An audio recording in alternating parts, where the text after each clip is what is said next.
Si vous êtes nouveau sur la chaîne, n'oubliez pas de vous abonner et d'activer la cloche de notification. On commence. Alors qu'il s'apprête à effectuer son retour dans la cage, Cédric Doumbé fait encore parler de lui pour sa défaite controversée face à Beisangur Shamsudinov. Dan Hardy a récemment rouvert le dossier et n'a pas forcément cherché à défendre The Best. Mieux vaudrait pour lui que son comeback se révèle mémorable, sous peine de voir son précédent échec rester sur le devant de la scène. Cédric Doumbé effectuera le vendredi 17 mai son retour dans la cage lors du Bellator Paris et sera alors entouré d'une énorme pression. En grande partie à cause de sa défaite du 7 mars dernier contre Beisangur Shamsudinov, qui se maintient pour l'heure au cœur des discussions.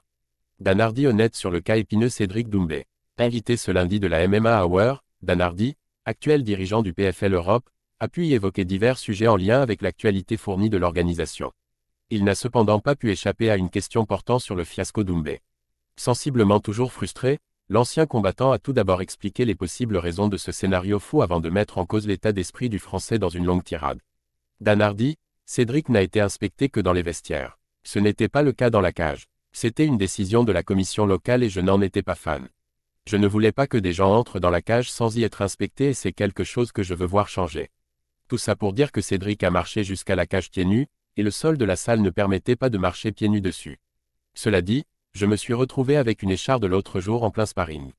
J'en ai rigolé et j'ai dit, je me suis, Doumbé, moi aussi, mais j'ai continué la session. Ce n'est qu'une écharde, j'avais dû remettre mon pouce en place après qu'il se soit disloqué quand j'ai affronté Anthony Johnson. Genre, si vous accordez autant d'importance à une douleur si minime, c'est que vous n'êtes pas dans votre combat. Je me demande où était sa tête parce qu'il faut être présent quand vous affrontez quelqu'un comme Baki. La salle était pleine, tout le monde était là pour regarder ce combat, c'était un duel aux grands enjeux. Moi, j'aurais fait n'importe quoi pour rester dans la cage. N'importe quoi. Tu aurais pu m'amputer des deux bras avant le first round, j'aurais quand même essayé de t'envoyer des kicks dans la tête.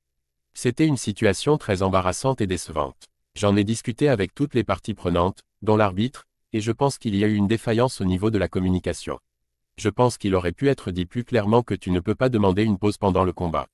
En tant qu'arbitre, si je suis le règlement et que tu me dis que tu as mal quelque part, je dois arrêter le combat. Pour Dan Hardy, malgré le protocole sanitaire discutable du PFL Paris, Cédric Doumbé aurait largement pu poursuivre son combat contre Baki malgré son écharde dans le pied.